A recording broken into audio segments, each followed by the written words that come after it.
So good morning, everybody. I hope you all can hear me. It really is a pleasure for me to welcome all of you to the new school. So I am Renee White. I am Provost and Executive Vice President for Academic Affairs and Professor of Sociology. And I also like to say that I am philosophy adjacent because I have many dear friends who are philosophers, and a few of us were just talking about, one of them in particular. So that makes me especially delighted to be here to welcome you today. So I do have a few prepared remarks that I just want to share. I'm pleased that despite the ongoing pandemic, we're able to host the Institute for Philosophy and the New Humanities in person on our vibrant New York City campus. I hope that you enjoy this week's seminar series, Objectivity in the Humanities. And for those of you here who have traveled from Germany to be with us, I extend a special welcome and hope that while you're here, you'll be able to take advantage of exploring a little bit of what New York has to offer. Now, of course, many of you know the Institute for Philosophy and the New Humanities convenes graduate students and distinguished scholars from the New School, the University of Bonn, and other institutions for intensive 5-day seminars on pressing questions in contemporary philosophy and the humanities. Seminars run during the fall semester with additional seminar work in the spring. Housed within our distinguished New School for Social Research, the NSSR, the Institute for Philosophy and the New Humanities was established in 2020 with the goal of extending humanistic inquiry in new directions to foster work that critically engages the current moment in new and dynamic ways. It was founded thanks to generous assistance from the Udo Keller Foundation and through the collaboration of Marcus Gabriel, Chair for Epistemology, Modern and Contemporary Philosophy, and Director of the International Center for Philosophy at the University of Bonn, Zed Adams, Associate Professor of Philosophy at NSSR, and Paul Kottman, Professor of Comparative Literature and Chair of Liberal Studies at NSSR. I offer my thanks to them and to everyone else who has worked behind the scenes to pull this event together, despite the logistical challenges posed by COVID. And we were talking a little bit about that, and that is no small thing. So thank you again for your hard work in making this possible. This week's seminar will revisit our paradigms concerning objectivity in the humanities. To many, it seems as if the humanities provide us at best with less than objective knowledge claims. Arguably, there are at least two overall reasons for this. On the one hand, there is a tendency to associate objectivity with the kind of knowledge acquisition, explanation, and justification characteristic of the natural sciences. On the other hand, the humanities themselves have contributed to the impression that they might be less relevant than the natural sciences to epistemic progress due to internal discussions about the very concepts of knowledge, reality, and objectivity. In order to reshape our account of the human being as the source and object of knowledge claims, our seminar will test the following thesis against a variety of objections. We cannot eliminate from our account of reality as such the standpoint from which humans grasp both human and non-human reality. We have an impressive lineup of speakers, and I'm sorry I can't actually be a fly on the wall, like I said, to be part of this, but we have an incredible lineup of speakers who will delve into these very topics in fulsome ways based upon their unique research. It is now my pleasure to introduce our first speaker of the week, Dr. Bayo Akomolafe. Dr. Akomolafe is a trans public intellectual whose vocation, as he puts it, quote, goes beyond justice and speaking truth to power to opening up other spaces of power with, end quote. In 2014, Bayo Akomolafe was invited to be the special envoy of the International Alliance for Localization, a project of ancient futures. He left his lecturing position in Covenant University, Nigeria, to help build this alliance. Dr. Akomolafe has been a visiting professor at Middlebury College and has taught at Sonoma State University in California, Simon Fraser University in Vancouver, Canada, Schumacher College in Totnes, England, Pacifica Graduate Institute in California, and the University of Vermont in Burlington. He is also professor of practice at Middlebury College. He is the author of 2 books, These Wilds Beyond Our Fences, Letters to My Daughter on Humanity's Search for Home, published by North Atlantic Books, and We Will Tell Our Own Story, The Lions of Africa Speak. He is also a recipient of the 2021 New Thought Walden Award, meant to honor those who use empowering spiritual ideas and philosophies to change lives and make our planet a better place. The title of his lecture today is On Not Thinking Straight, Stupidity, Trust, and the Ethics of Vaccine Hesitancy. Thank you, and please welcome to the podium, virtually, Dr. Bayo Akomolafe.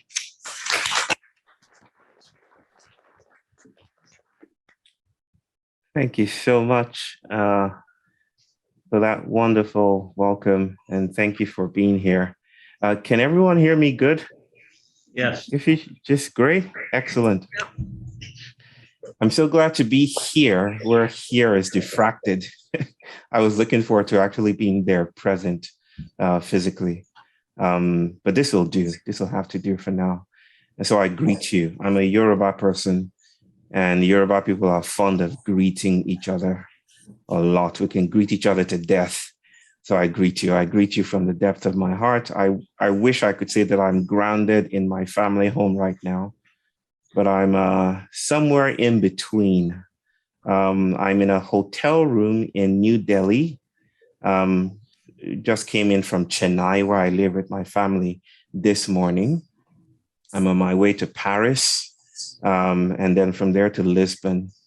So I'm in a crossroads situation right now. So I greet you from the crossroads then. And I want to especially mention my dear brother, Marcus Gabriel, for being a part of this conspiracy to have me speak. Marcus, can I see you? Just wave your hands there. I can't see you, so I'm just gonna have to exercise some faith that you're reciprocating my greeting. Thank you. I thought I would start from this idea of the crossroads and begin, and then I would have to jump on a new flight to the places that I have to go to. So right now I'm going to share my screen because psychologists are beginning to speak these days of the external mind, right? I've depended heavily on slides to make this work. Crossroads needs support. So I'm just going to share my screen. Do I have the power? No, I don't have the power. Could you enable me? Could I be given co-host privileges? Yes.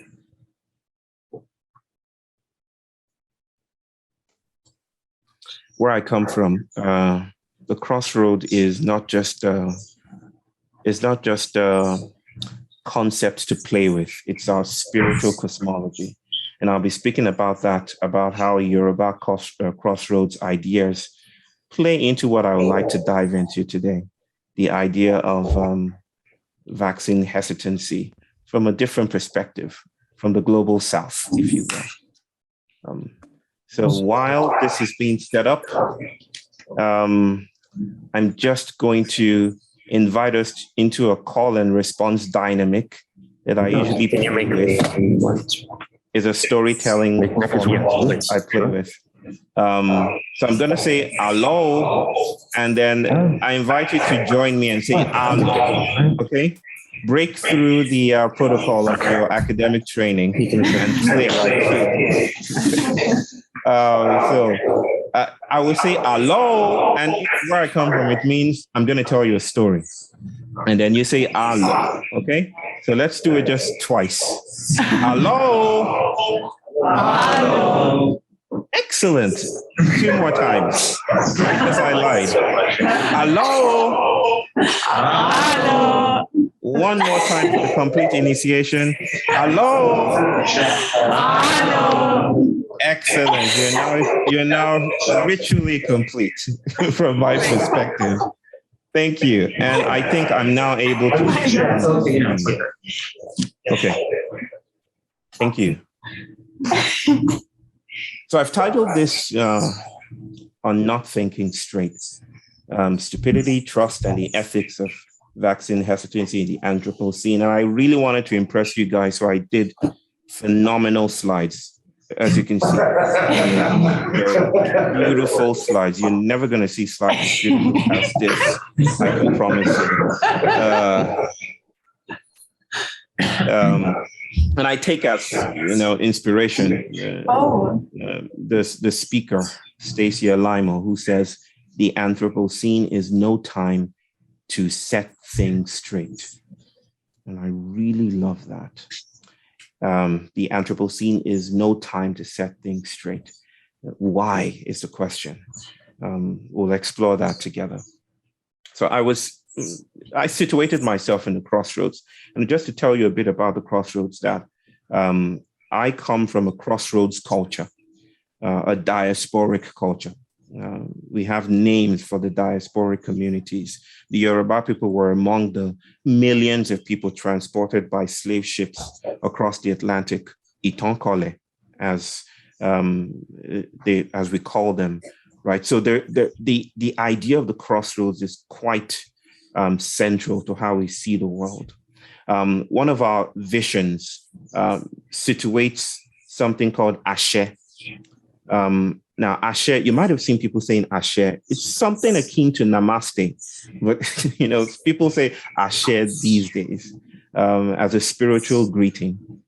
And Ashe means, and I hesitate to reduce it to meaning because some things exceed meaning, but Ashe refers to or signifies this idea that the world is vital, right?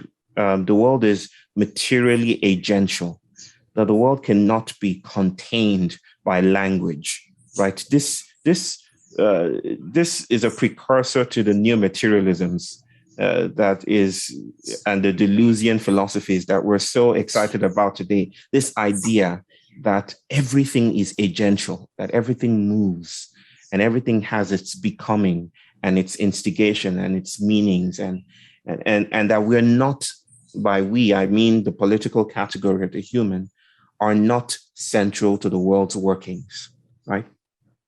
At the heart of this Crossroads idea, this idea that everything interacts, using Karen Barad's notion of interaction, that nothing has its own predefined characteristics, right? That things relate, or that the world is populated with relationships, not things, but relationships, right? And Crossroads is such a beautiful metaphor for the idea that we're constantly, clashing or meeting other bodies, and identities are never stable. They're never static. They're always migrant, mobile, diasporic, chimeric in its becoming. Eshu is the trickster figure in the Yoruba cosmology, similar to Loki, or I don't know what might obtain in the United States. I think you have the crow in some Native American belief systems.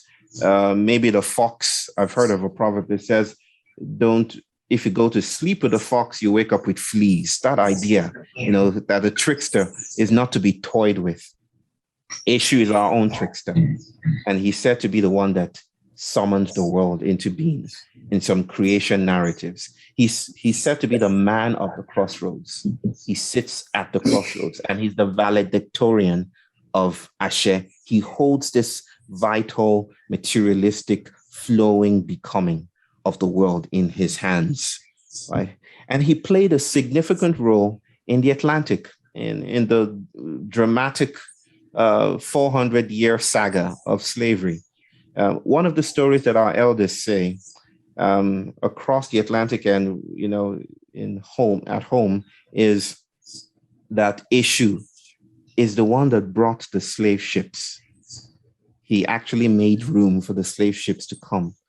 and and there's another story similar to that one or connected to that one that says Ogun, who is the god of war, Ogun, the god of war, mounted up an insurgency to counteract and chase away the white colonialists, to chase away the slavers, right? The slave captures, the people who caught the slaves. And Eshu met Ogun along the way to the beach where the ships were boarding slaves. And what did he do? He drugged his brother. He gave him palm wine and put him to sleep. So basically stopping a war from happening. What did Eshu do? Eshu stole onto the slave ships and traveled across the world with the slave ships. So he not only made it happen, he went with the slave ships to creolize the world, to make other possibilities available. Now, that might be shocking to many people to hear that, but it speaks to this idea that creation and destruction are interwoven, right, into each other in a chiasmus of becoming, and that to tease them apart is to lose sight or obscure a very important aspect of reality in its becoming, in its material becoming. So this idea of the crossroad is really at the heart of my small talk today. And at the heart of the crossroad is this idea of subterfuge, right? Because Eshu is the grand deceiver. He stole into the slave ships. He upset the archives, the historical archives. He disappointed the accountants' records, basically. Like if someone caught 76 slaves, he was the 77th person, like the invisible guest in that room, in the hall, the hold of the slave ship. So this notion of subterfuge is principal to what I want to explore with you all today. And I would like to refer you to the great writer Herman Melville's novella, Benito Sereno. How many of us have read that before? Just raise up your hands in the air, wave them like you just don't care. No one's into hip hop there. Y'all are rock fans. So Herman Melville wrote this beautiful book. I think it's called The Piazza Tales, but Benito Sereno is a small story, a short story in that compilation. And it's a story of a Spanish slave ship. I'll just read because this is going to be part reading and jumping from here to there. This reading is from Daniel Skehan, and it says that the captain and crew of the Massachusetts-bound Bachelor's Delight anchored their ship in the harbor of a small uninhabited island in 1805. This is part of the plot.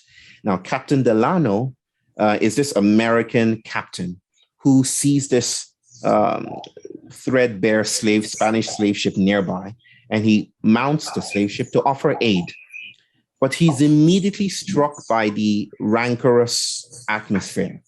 The slaves are talking and shouting, and how did Herman describe it? The wailing ejaculations of the indiscriminate multitude, the noisy confusion resonating throughout the Spanish ship.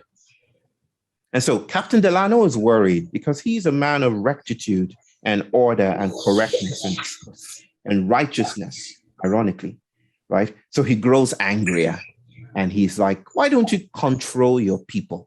Control your slaves.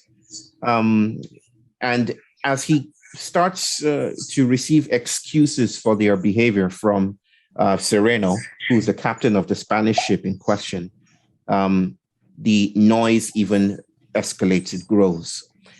I like Skehan's observation here that Captain Delano perhaps serves as a cautionary tale for all readers.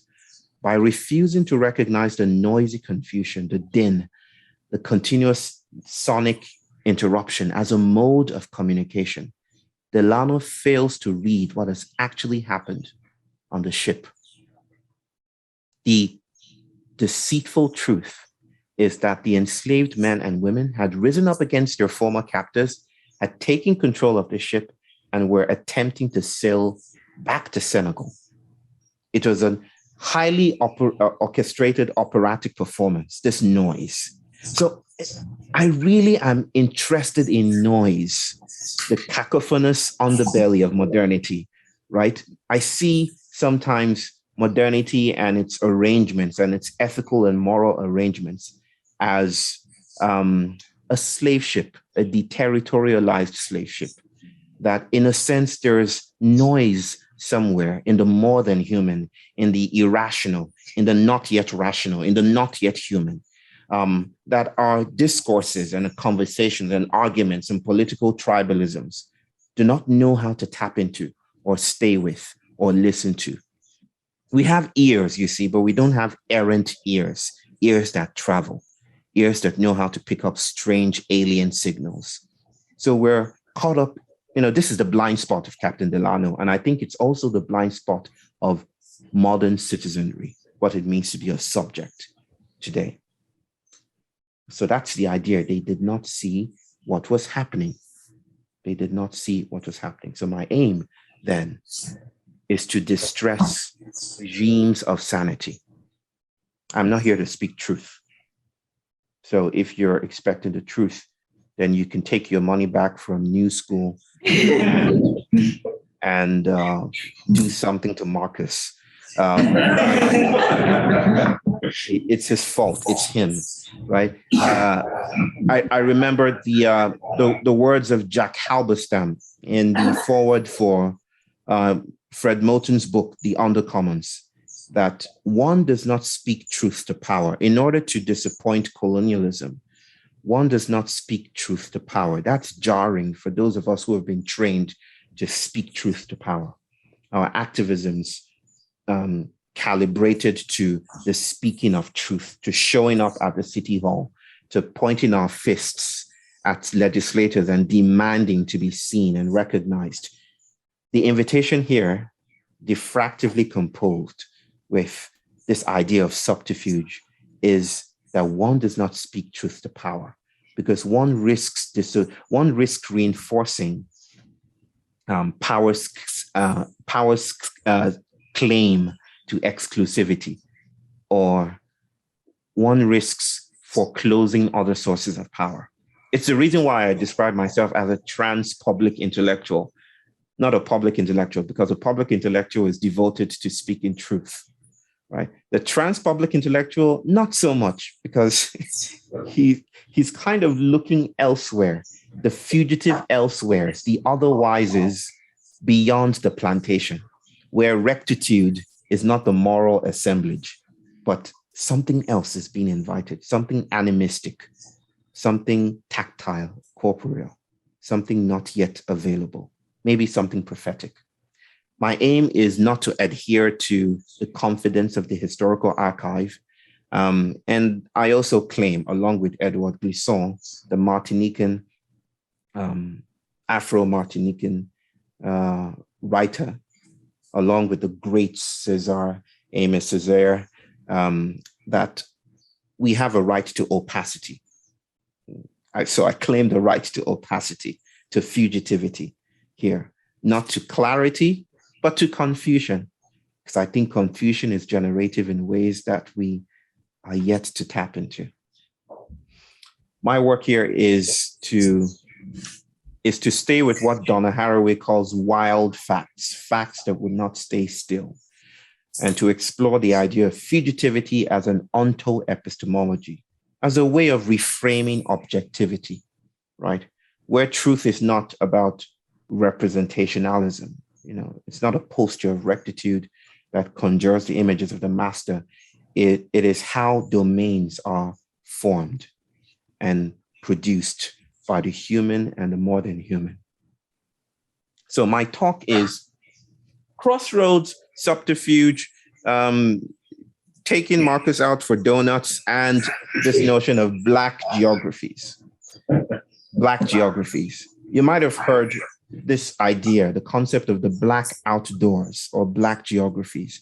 And then the idea of Black geographies is that if Marcus and I were to walk out in public, maybe in New York,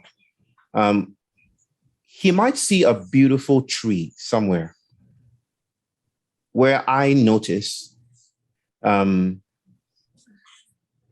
tensions of lynched Black bodies, right? He might notice McDonald's or some outlet somewhere or a building, and I might notice or be reminded of the inability for people who look like me to enter into such spaces a couple of years ago, even now, especially in the United States. It's just to say that the public isn't unitary or homogeneous, that the public is haunted, that it's not neutral, apolitical. It's built on bones. It's built on the discarded bodies of slaves, for instance. So Black geographies is a way of interrogating the ascendancy and purported neutrality of the public and its technologies, such as justice, the censor, everyone getting together to have democratic dialogues. It's just to notice that things are not that easy, that space-time is convoluted, that space is not just Euclidean and available, that the world is messier than we think. It's not flat, it's built on bones. So while it might be laudable to consider the good of the public, the burning questions of this moment, of this epidemiological moment, the questions about the polarization between pro-vaccination people and anti-vaccination people, the question of science and its obvious merits. My focus is not to decide who's right and who's wrong. That's boring. It's not to decide which way to go, per se, but it is to touch the anthropos, the domain that makes these conversations possible. It is to do what C.L.R. James says Black studies is supposed to do. Black studies is not about Black people. Black studies is about man.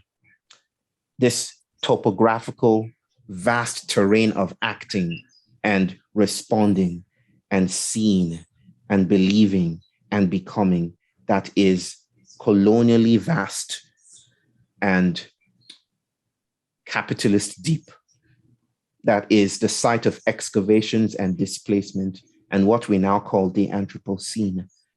To touch it, to feel its edges, its liminal edges, its becomings, the becomings of white modernity is the focus of Black studies, in my view.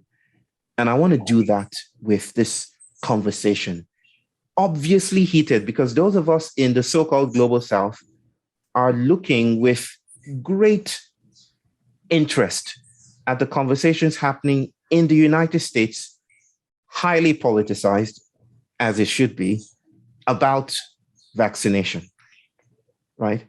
And about whether people should do it or not. And it's not limited to the United States, obviously, around the world. And I'll just read in accounts of protests here in Israel, everywhere. It seems that everyone is charged by this conversation about freedom and rights and free will and how to be accountable in these viral ages that we've suddenly happened upon. So I want to explore sayability, what is said and what is left unsaid. And I feel that this is the vocation of public discourse, if it can be had in this space. My questions are, what conditions may have given life to the troubling binaries and the politics surrounding vaccines today? I want to explore the cracks in the public discourse, especially in the United States, but also in the world. What is the structure of this new morality of vaccination? Let's feel the structure together. How do we make sense of what has been framed vaccine hesitancy? How do we make sense of the accusations of stupidity and or negligence leveled against dissenters? And the invitation to think straight. How do we make sense of all of that? How do we feel our way into this? So this is by no means an exhaustive or encyclopedic take on the conversations happening today. But if I were to speak about some of them, it's on the pro-vaxxers side of things. The pro-vaxxers are narratively poised on the side of science and good rational judgment. And they insist that to refuse the vaccine on any grounds other than a few legitimate exemptions, like medical exemptions, is to willfully harm others. And then we have anti-vaxxers who dismiss that and say, no, it's not exactly as simple as that.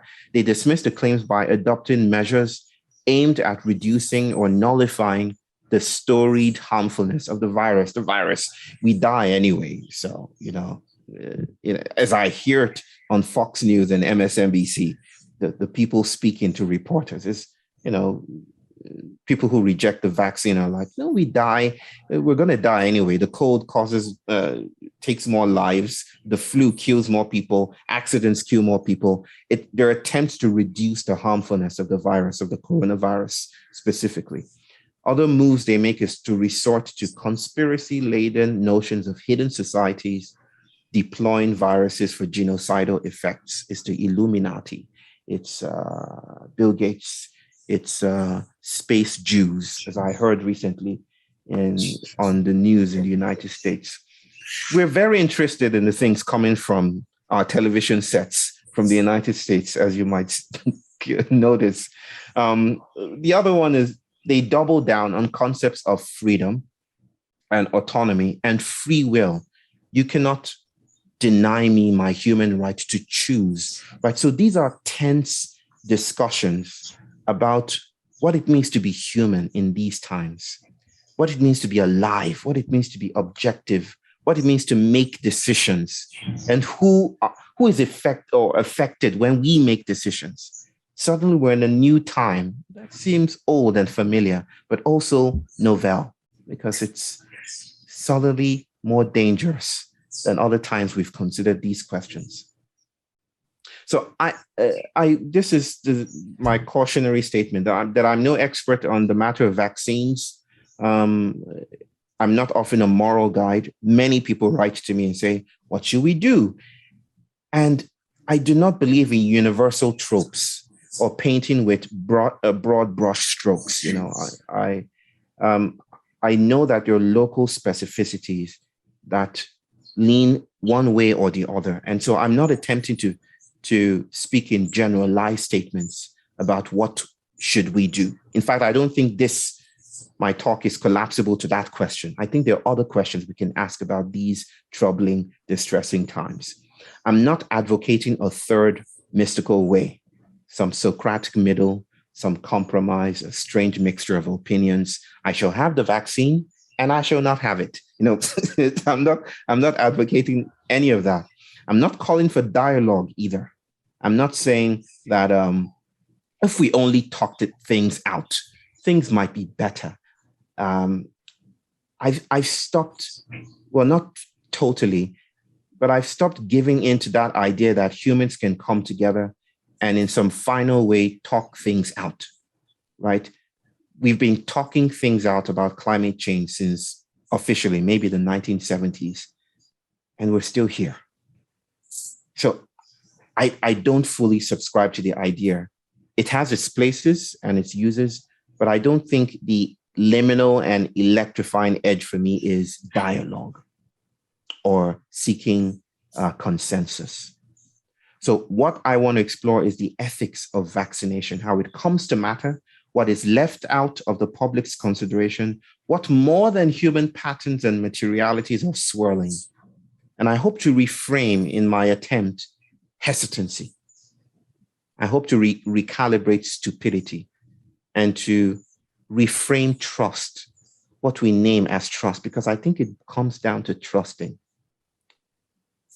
So the heart of this, if you're still with me, the heart of this is to treat vaccine hesitancy as a phenomenon of the Anthropocene, to link it up with climate change, with volatilomes, with atmospheric chemicals, with the loss of place, with a traumatic displacement of bodies, with intergenerational feelings, with a transmission of affect. And to notice that this is not easy. None of this is easy. This is not an easy thing that can be solved by persuasion or presenting evidence. This exceeds us in a way that should humble us, that should bring us to that devil at the crossroads, like Robert Johnson with his guitar, right? Tuned by the devil, playing the world into romanticism. So what I want to weave is an aesthetic of responsivity that is aware of the modern human, the uncanny intelligences that we're swimming in, and to speak about the defunctness of the Anthropocene, because I don't think it's doing as much work in helping us to notice and situate ourselves in a modern human world. Right. I write here that to do this, it is worthwhile to notice how both pro-vax and anti-vax standpoints are subsidized by the same onto-epistemological conditions, the liberal humanist subject. That is not to say they're the same thing, but to say that they're both supported by this commitment to the traditional humanist subject. And this anthropocentricity is what characterizes the troubling circumstances we find ourselves in these days. Now, you might argue that, yeah, that's one instance of a generalized statement. You're basically saying pro-vax people who are taking time to care for others are basically the same. No, I'm not saying that. But let's go. I'm just going to pretend you're saying that for the sake of continuity. Are we going to link people within the same cosmology, people who are against each other?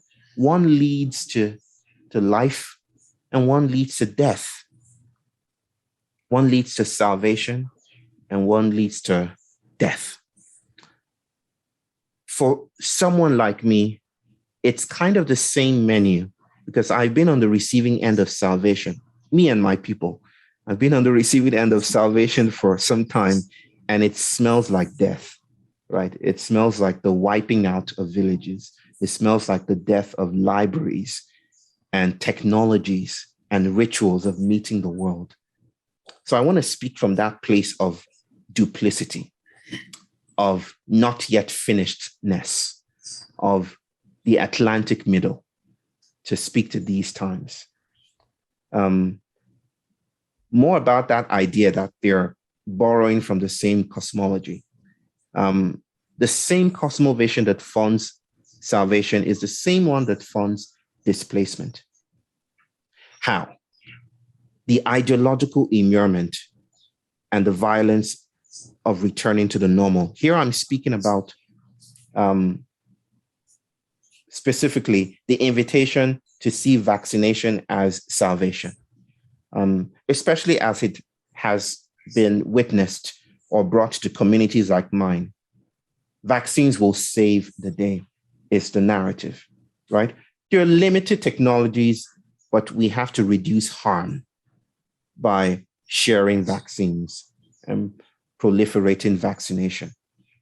I worry because of these reasons here, that the world opened up, like it yawned open. Something happened in 2020 that re-rendered all our bodies. We're now in an alien planet. If the Anthropocene was alien, this is even more alien than it was before. And some things have shifted. Many of us saw this as an attempt to revisit the suffering normal. Many of us saw this as an attempt to, maybe now we can realize that we're not all that the human enlightenment project has met its expiry date and we should be doing something else. We should be meeting other bodies on the planet, making new alliances beyond our human bubbles, right? The individual is the problem, according to Deleuze.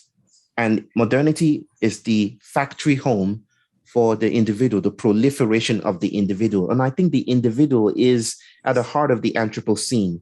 this idea that health and agency and intelligence can be reduced to the citizen. Right?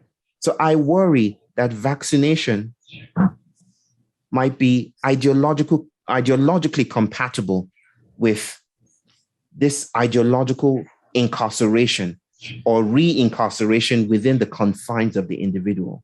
Now we can get back to normal is the narrative of the media. Now we can get back to the way things were, or slightly reiterated form of what things were previously. But it's not just that, it's also the environmental consequences of mass vaccinations. I wish I saw this more as I try to straddle the tensions of pro-vaccination and anti-vaccination. I wish I saw this more in the media, right? This idea that mass vaccinations have consequences of their own. I'm speaking about mass freezers, polluted rivers and bodies of water with masks. There's something called HFC, hydrofluorocarbon, which is 23,000 times warmer than CO2. And it's used to freeze, vials of vaccines across great distances. It seems like we're in a situation that how we respond to the crisis is becoming the crisis, right? And so this troubles the straightforwardness of the claim that vaccination merely or simply or exclusively saves lives. There's something humbling that brings us down to earth, that wants us to notice that sometimes our solutions are part of the problems or masquerading as problems. The third is the ideological notion of health that centralizes the individual is troubling for someone like me. This idea that our bodies are connected is not new to my community. We've always lived with the idea that your health is my health. It seems to be a new thing to the global world, to the global context these days. But the moves that are being made seem to be returning us to this idea that if I can get it for myself, then I'm separate from you anyway. So I'm removed and distinct from you ontologically. And I think that is proliferating the web of suffering that we are already stuck in. The quick solutionism I can speak about at length. I do this all the time. The quick solutionism that guarantees the continuity of troubling fidelities with capitalist and consumerist ideologies. And then our commitments to the human discourse is at the heart of my efforts today to trouble and interrogate the morality and the ethics of vaccination. The idea that if only we can talk it out with each other, then everything will be fine. I want to trouble that by noticing that we are swimming in hyper territories, archetypal patterns, and as I said before, uncanny intelligences and mobilities that exceed the frame of who's right and who's wrong. So let's begin in the middle. We're already in the middle, but let's begin here. The middle being not just a positional middle, but the middle passage of the transatlantic slave trade. The middle story of the idea that the Big Bang has lost its credibility or is losing its credibility. I read some account recently that said, maybe the universe has always existed. And I said, oh, shucks, now we're back in the middle. Now we don't have any neat origin story to tell. So I want to begin here in the troubling middle, what Anna Singh calls the polyphonic assemblage, the idea that we have always been and lived and grown and thrived and suffered with disturbances. And to kind of sterilize the world into some antiseptic notion of utopia is to perpetrate a subtle form of colonialism. Let's start with the Anthropocene. Y'all know the Anthropocene. You guys created the term, right? So I don't need to preach it back to you. It's the geological epoch that is characterized by anthropogenic activities that have greatly deleterious consequences for the planet. It's a tale of loss and death to come, and it's a prophecy of trouble. Part of its definition is this notion of climate change, You've heard this before. You know the story. What I want to focus on now is that the Anthropocene, with all its gifts and shadows and troubles, is useful as a galvanizing tool. What it says is, let's save the day. Let's everyone put their hands on deck to save us from drowning.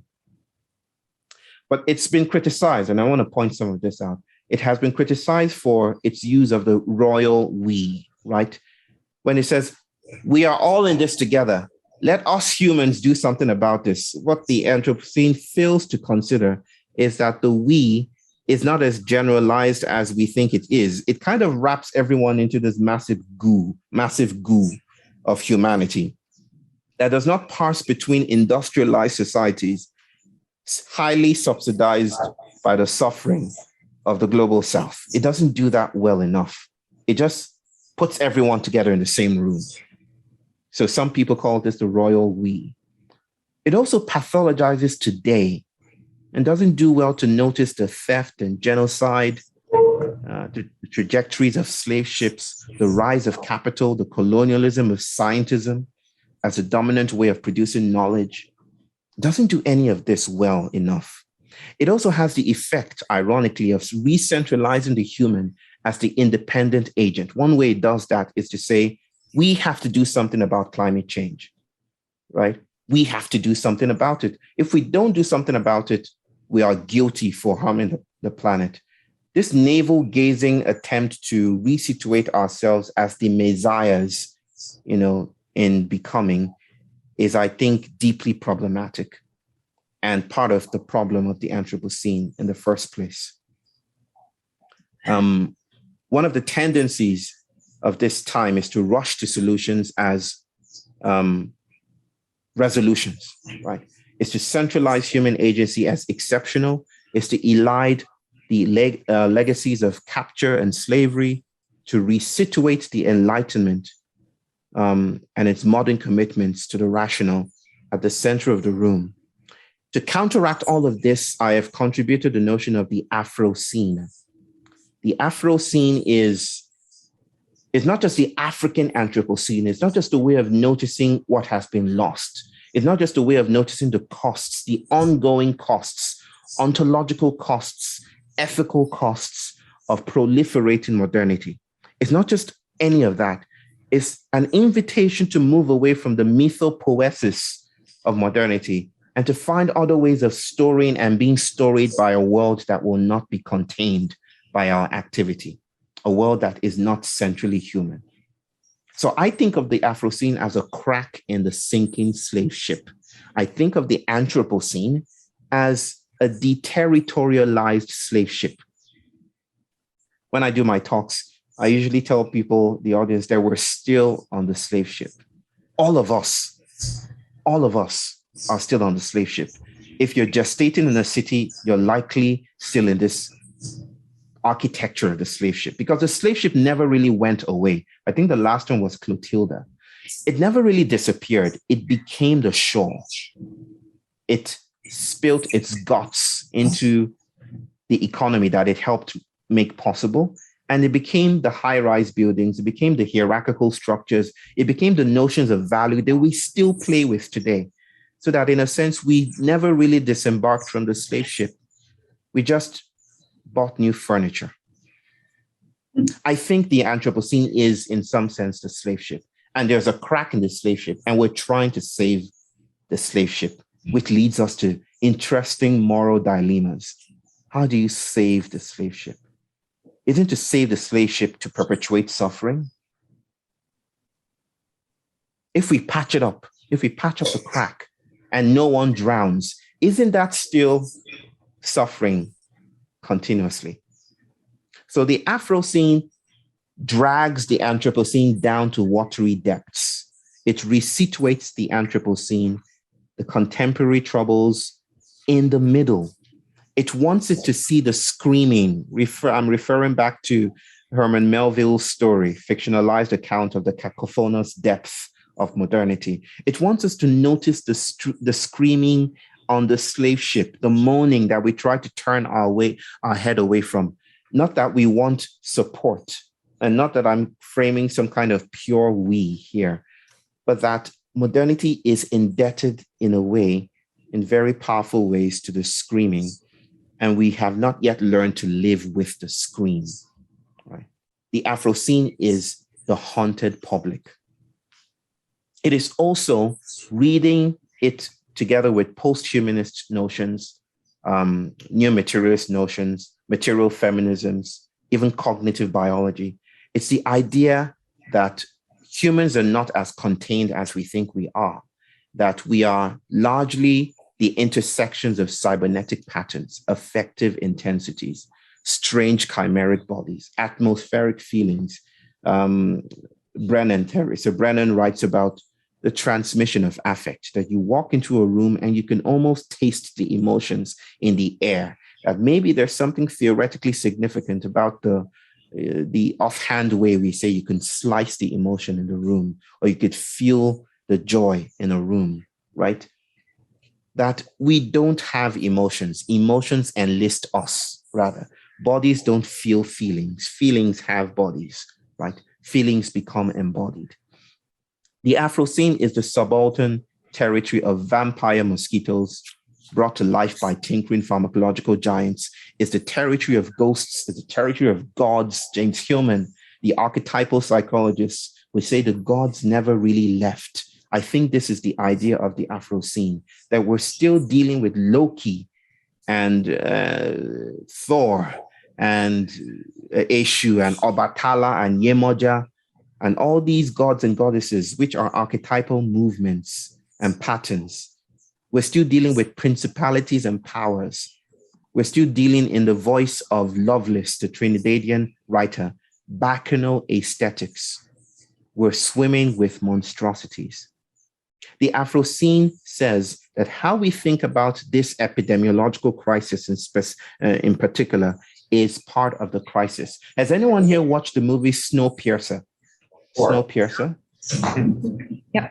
And okay, so some of us have watched the movie Snowpiercer. To everyone who has not watched the movie Snowpiercer, I beg you to watch the movie Snowpiercer, because I'm about to spoil it, and I hear that that's a horrible thing to do in the United States. Can I go ahead and spoil it? Should I do it?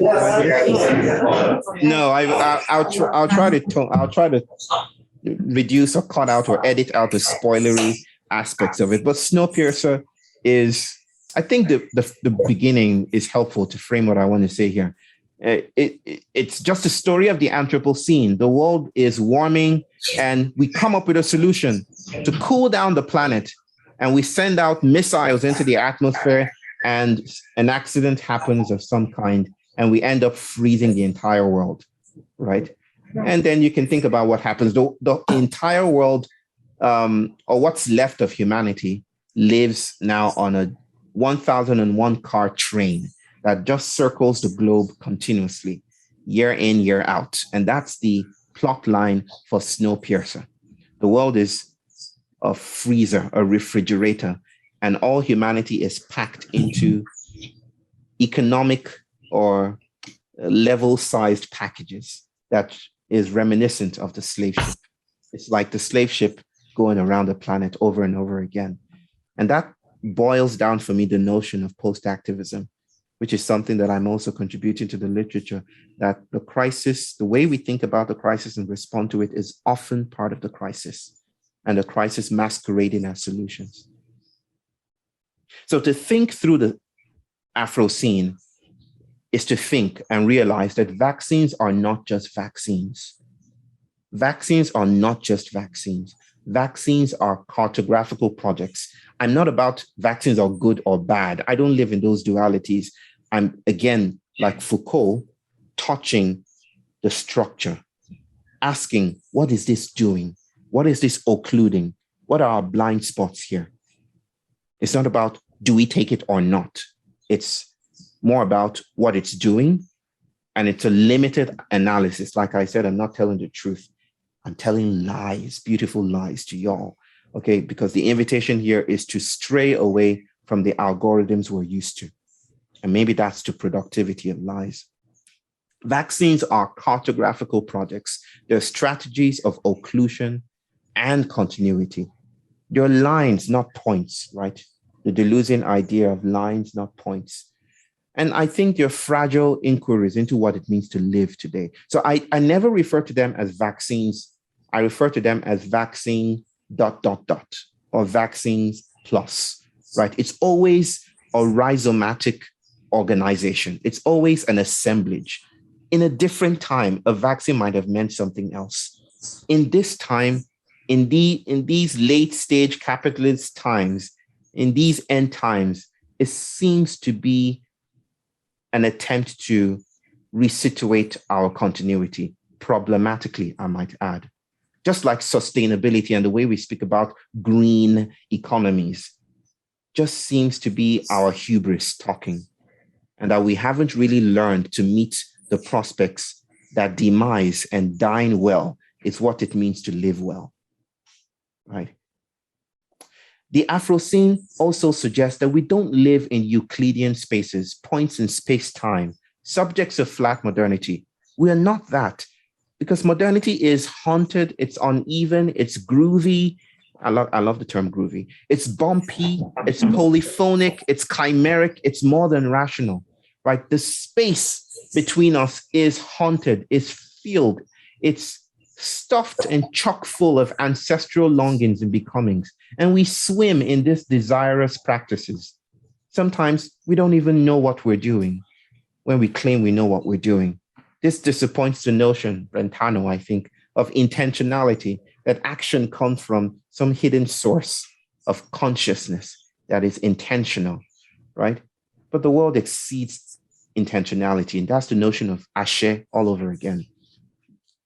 One other thing I will say, thinking about the vaccination within the Afroscene, right? The recalibrated Anthropocene, which I call the Afroscene, is that harm is not a simple geometrical progression from an already identified perpetrator to a victim. The way we kind of create it that way, like it's two people with already preformed identities harming, one harming the other. Instead, I like to think of harm as politicized, as political, ideological, oceanic. It's like crisscrossing, cross-hatching, shimmering lines that enlist bodies in specific ways. In a sense, trauma related to the concept of harm and suffering is not, or I could say it's an ecosphere, right? It's a domain of acting, so that even becoming well could reinforce a trauma sphere, right? Even our notions of health and well-being could be traumatizing to a context, right? Because we're de-individualizing trauma, not to dismiss the individual and suffering and local specific suffering, but to say that the individual has never been contained. There's no closed self, right? And so what we think of as trauma and harm has to be sublimated to something beyond the individual. To think also with Spinoza, right? We're so stuck up on internality or interiority that we forget that we're creatures within a creaturely universe. Still, thinking through the Anthropocene, health in the city is a matter of colonial elisions, no less ideological than a manifesto. I often say that a doctor's clean bill of health is no less ideological, no less religious, no less spiritual than the Bible, right?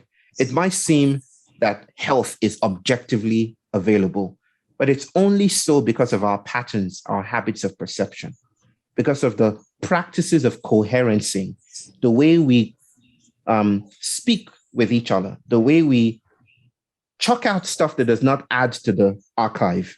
The ways we do science, guys. the way we push out stuff that does not agree with the report, the way we're biased in the world, the way we seek funding for reports and research. In the same way, health and well-being are not just out there in some transcendent Platonic quality. They're onto epistemologically reconfigured in an imminent space of becoming, right?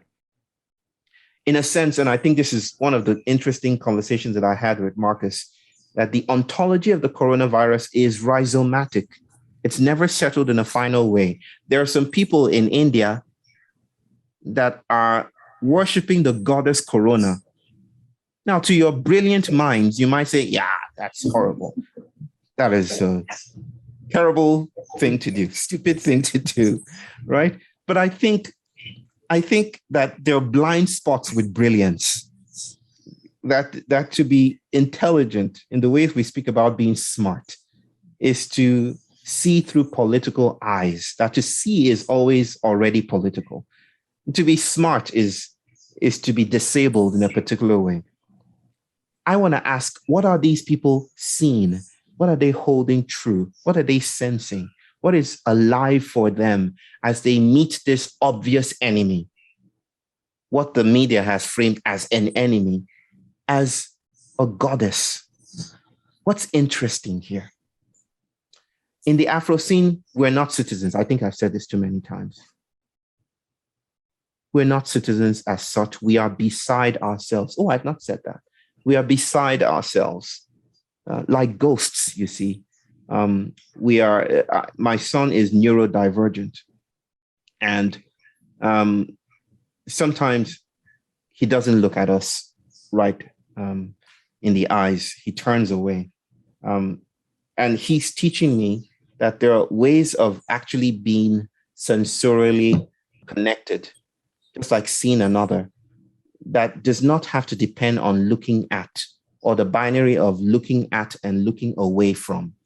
So I frame this idea of looking away at, right? There is a sense in which we turn away in order to see clearly, right? Just like my son, he turns away because of the sensorial abundance coming from this direction. And it's only then that he can actually take me in, right? So in a sense, we are beside ourselves, just like my son. We are ghostly companions to ourselves, migrant bodies. So we come to the part where we talk about trust, because I think in the Afroscene, trust is fugitive. Just a little bit about trust, because I think vaccine hesitancy is a matter of trust. A bit about vaccine hesitancy is usually framed as the refusal of vaccines despite availability. I have to say that in countries like mine, in Nigeria, vaccines are available and people are rushing to it, right? People are doing, my whole family is vaccinated, for instance. Furthermore, concerns about side effects are usually the most common reasons for hesitancy. I think this is truer in the West than it is, ironically, in the South, in the global South. More people are raising concerns about the side effects. And then researchers acknowledge, basically, so this is what people are, how the World Health Organization, for instance, is responding, that researchers need to give reasons or explore the reasons for hesitancy. They should be more transparent, put more educational facilities to train people, to help people see that vaccines will help you, right? To curb the spread of falsehoods, right? And to build more media responsible platforms. I don't think we can say that about many media outlets today. The trouble with this brief story about vaccine hesitancy and the way we're responding to it is that the underlying assumption or presumption is that the subject we're appealing to, the one who needs to be persuaded, is a closed ontological unit or unity who can eventually be persuaded with enough education, right? In other quarters, vaccine hesitancy is the source of mockery, right? I don't know if you've been on Facebook or Twitter. There's a lot of othering that is happening in these painful times. There's a lot of snickering, puerile, pointing hand discourse that is disturbing, especially for a time when you want to see compassion. You want to see something else emerge, right? and I don't mean this in a universal way, but I think we're largely becoming closed to suffering, immured from suffering. Those who don't adhere to mandates are othered, they're ridiculed, they're said to be stupid, they're told to go do your research, or you're not listening to the scientists enough. So reporters suggest that minorities in the US are also more likely to distrust medical authorities and vaccination mandates. And this is interesting. Just want to share a bit about this for you, and I'll be very quick about this, that this is from studies in the USA, studies in trust in the USA. By the way, how am I doing with time? I have nothing to tell me about time here. Do we have time? We do have okay. time. Good. Clock time is very dictatorial to me, so I tend to traipse out of that space. But thank you. So briefly, that for roughly 60 years, researchers have been surveying Americans about their trust in other people. This is very interesting. And they had some questions. Generally speaking, would you say that most people can be trusted, or that you can't be too careful in dealing with people? The other question was, do you think most people would try to take advantage of you if they got the chance, and would they try to be fair? This was conducted between 1972 and 1998, and another one was 1964 and 1998. They surveyed Americans about their trust in other people during these periods. Would you say that most of the time people try to be helpful, or that they are mostly just looking out for themselves? I don't trust too much in qualitative research and self-reporting. I'm more into post-qualitative research, but that is another seminar at another time. Studies in trust in the USA, what did it find? It found that misanthropy, or less trust, was highest among Black people. In descending order, they were followed by Asians, Amerindians, Hispanics from Spanish-speaking countries, more recent European immigrants from Southern and Eastern Europe, and Middle European immigrants from countries such as France, French Canada, Germany, and Ireland. Interesting how race and trust dance with each other. Going further, Smith reports that 51% of whites reported that most people are untrustworthy. 81% of Blacks find most people untrustworthy, a difference of 30 percentage points. Blacks were also far more likely than whites to report that people are unfair, 61 versus 32, unhelpful, 63 versus, you can see where this is leaning to, right?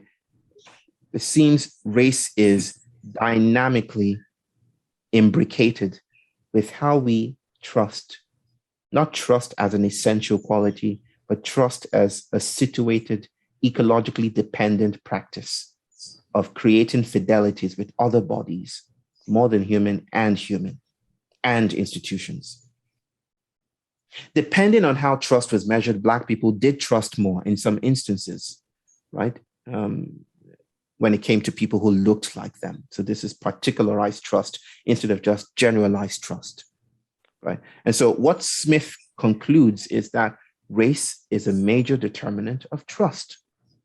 Could this be why there have been reports that African-American communities are less likely to go for the vaccine in the United States? I think this can be read into that as well. These are some tables that show how younger Black adults are less likely to trust doctors and the healthcare system, right? And then comparing Blacks and Hispanics and whites, who is more likely to go to the doctors? White people, Hispanics next, and Black people last, 59%. Where I come from, people are less likely to consult with a psychologist or psychotherapist. They're more likely to go to grandmothers, pastors, priests, elders in the village than to go to an authority. And these are things you want to keep in mind when we think about trust as a project of becoming. Vaccine hesitancy may impede COVID-19 vaccine efforts. And this table shows, again, racialized trust, basically. I think the implications of all of that, this idea that race is imbricated with trust, and that may tell a story, part of the story about vaccine hesitancy, what we framed as vaccine hesitancy. The implications demonstrated or articulated by Smith, they leave much to be desired. They still situate a narrative of humans working in human conditions. For me, I have some questions about this. What if trust could be seen as cybernetic? I know trust is a very, very amorphous concept, and we still haven't figured it out. Some reduce it to neurological states, brain states. Some think about it in terms of social networks. But I find that when I survey the literature, most literature about, or most of the writings about trust still think of it as a human thing, right? It's still what humans do with each other or with institutions. It's still a socially human product. But I'm asking, what if trust could be seen as cybernetic? Cybernetic, not in terms of computer systems, but algorithms, patterns, embroidered marks on the body, and not just the human body, but myriad bodies in our ecologies. What if we expanded society, what we mean by society? And Bruno Latour has spoken about this, we've never been modern. What if we expanded society to include agential contributions from food and bacteria and microbes? What if trees are part of the ecology of trusting? Could trusting them be queered, defamiliarized, and seen as patterns of territorial risk-taking, interactive practices that produce investments, fidelities, and exclusions?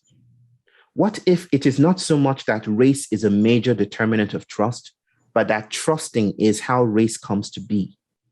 That in a sense, trusting is racializing, right? If we relieve race of its humanist constraints, then race is also, like identity, migrant and fluid and porous. And we are not owners of identity so much as we are participant in tropes of identity-making practices. So what if trusting is part of this large territory of how race and racial identities come to be? Trusting as racializing in its effects. I'm going to skip this one. I'm going to skip this slide. Maybe some things are necessary to mention here. That Catherine Hales speaks about non-conscious cognitive networks, right? The idea that cognition exceeds consciousness, right?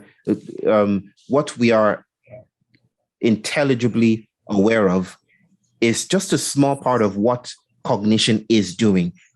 That when I switch on my phone, I am igniting and illuminating networks, invisible networks that trace my body and how I think and how I reason and how I feel to a telephone pole down the street, to a giant corporation in another country.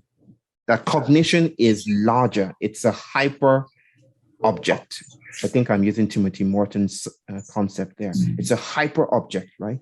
So non-conscious networks of cognition speak to me that trusting is not just reducible to the individual, the way we kind of belittle people for not trusting in certain things or certain notions or certain institutions.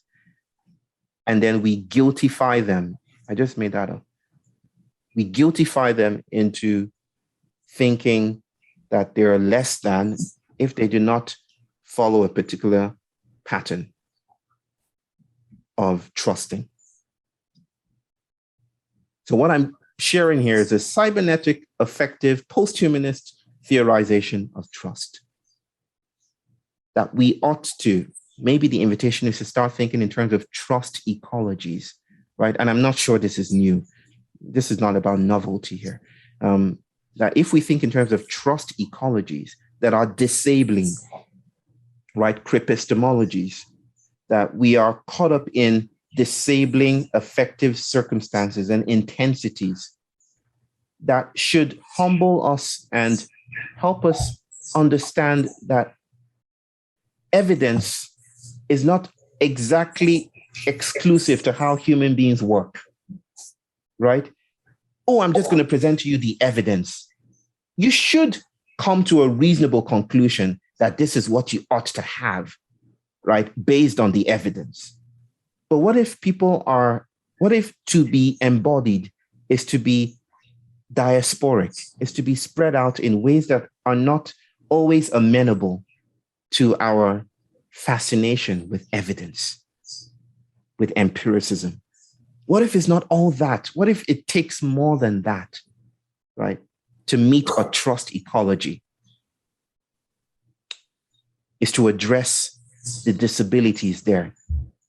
And that we are also in disabling trust ecologies that renders us capable in certain circumstances and disabled in other circumstances. Like I said, to be smart is to have a blind spot. So I think of trust as co-constitutive fidelities, creative networks of hybridities, not essentialized static trusters, right? But trust ecologies. Okay. So it's my thesis that the trustor, the person who exercises trust, is changing today. It was Ingrid Holozol that, I'm not sure I'm pronouncing her name correctly, Holozol, I think it's pronounced, who writes about the soft image.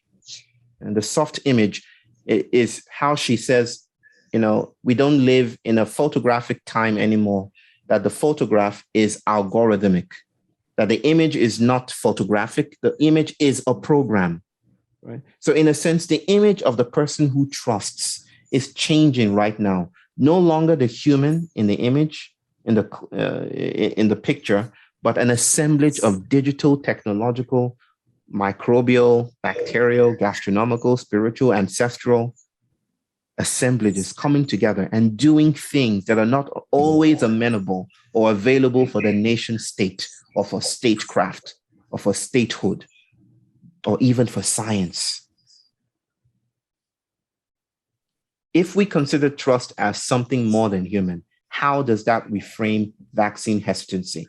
Where does our attention shift to? What becomes possible? How does the conception of the Afroscene disturb the humanist idea of hesitancy? Yeah, I name it. It's a humanist idea. It's deeply anthropocentric. It does not have errant ears to listen to the noise beneath the slave ship. It's just noise, and we're committed to order. But I think we need to live in the screaming today. The expectation, I think, that everyone ought to do this. Everyone ought to arrive at an increasingly popular position, given time and education. And that the only thing that might explain hesitancy is a lack of these things or a wicked standpoint or not thinking straight is an underappreciated and racializing symptom of the Anthropocene. Not that I'm saying we shouldn't try to persuade people. And I don't even know what we means here. And I don't even know what people means here. But I'm just trying to say that persuasion is limited. And it's no less material than other kinds of effects. A critical blind spot of current state-sponsored drives is the deeper accountability needed that goes beyond just trying to convince others, or the urgency of fixing the normal, fixing the crack in the slave ship. Now, you might be having these ideas that this is fine and dandy, Bayo, but the biggest problem is misinformation, stupidity. Shouldn't we try to stop them? Again, I'm not going to get into, because I think that's a larger conversation that I have time for, except to say that stupidity is often more prolific or productive in ways that we do not suspect. Right? Watch any Hollywood movie. Watch, what's that movie? My mama always said life is like a box of chocolates. What's it called again? Forrest Gump. Yes, there you go. What Forrest Gump? And I'm happy to spoil that for you because time is passing. And even stupidity is mobile and errant and productive in worlding the world in certain ways. So to depathologize stupidity might be a move of the Afroscene, right? And this is what Jack Halberstam said, that one does not speak truth to power, one inhabits the crazy, the discarded, or else we risk situating ourselves within cybernetic patterns that me and my people in our bones recognize as the influx of colonial structures, again, under the guise of goodness. So stupidity may hint at the character of cognition as something that flows beyond intelligibility, that touches upon effective sights, seeks out language, and performs inquiries of its own. I think of stupidity sometimes as roots. I'm thinking along with Catherine Hales as non-conscious cognitive networks, that we kind of don't know what intelligence is and what it's doing, right? So how people present themselves may think, maybe, why are you going to the hospital if you don't like vaccines or any of those things? But I really think that if we consider that intelligence is a large territorial project, it's a bacosphere, if you will. It's like a zoosphere buried beneath the surface, where there are myriad creatures doing all kinds of things, populations untold. Then we'll be hesitant to reduce people to the stupid and discard them as no good, because they do not fit our paradigms of intelligibility. Could belief be something that does more than terminate at an absolute truth? Could it be fragile beyond matters of correspondence, consistency, and coherence? Could belief be a strategy for being in a complex universe, right? Instead of you're not believing right or you're believing wrong, how do we think of belief in creaturely Afroscenic ways? And I write here that, quite controversially, might being right be problematic in some ways. So to close, I want to acknowledge that there are local specific dynamics beyond medical exemption that situate and justify refusal. And there are dynamics that re-ontologize vaccines as useful allies. So I'm not saying that don't take vaccines. Oh, please, some people need vaccines. And we need to provide them as abundantly as possible. And it's also possibly the case that there is no neat response to any of this, that to sit in our chairs, our academic chairs, is, in some sense, a huge blind spot. We're missing out on the animacy of a world that will not be reduced to the one answer or even to two answers. I also say that vaccine hesitancy is the crack that points to matters of care that exceed statecraft. I'm with Fred Moulton. I am very suspicious of states. I practice a form of ontological fugitivity. My work is framed around fugitivity, around refusing the plantation and its ethics.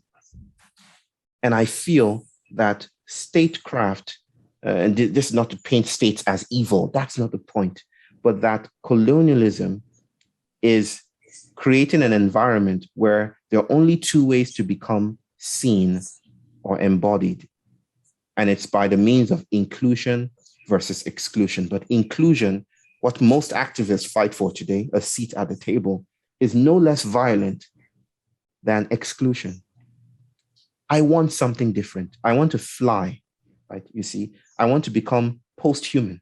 I want to listen to the more than human. I want to cultivate capacities and new sensibilities that brings me to a world that is alive.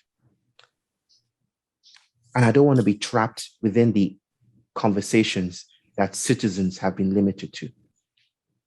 And this is the incalculability of the Afroscene that reframes vaccine hesitancy as an event, as a crack through which other becomings might be noticed. Let this be a site of study, a place of spillage, instead of a space of judgment. But I also have little faith that the current order of global states will address these matters of spillage. I don't have much faith in that. So I'm with Wilderson, Frank Wilderson, in his articulation of Afro-pessimism, that to be Black, and not just Black-skinned, but to be embodied and to be alive on the planet in new ways requires no less than the composting of the anthropos, the composting of the man, right? Which requires fugitivity and which requires hyposubjective or hyposubject moves, catabasis, going under. And so let me end this way. This is something I usually say to people that I speak with, that the times are urgent, let us slow down. It doesn't seem like slowing down is the thing to do, especially when we should speed things up. But I feel that slowing down is not the reduction of speed. It is because you can slow down on a highway and still head for the same destination, right? So slowing down is not a function of speed here in the way that I speak about it. Slowing down is the attribute of the crossroads. Slowing down is code for we need to meet our monsters, and we need to take them to picnics, and we need to sit with them, and we need to let them do their work with us, or else we risk becoming stuck in our ways. I'll end it there. Thank you.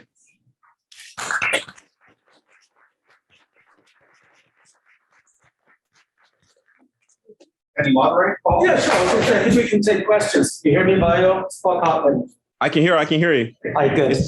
Do we need a microphone, or can we just talk? No, I think we have to talk. We'll really hear. We need a I microphone. think you should talk. You should be able to talk. They should hear you through the mics. Okay. They can use the mic on the table.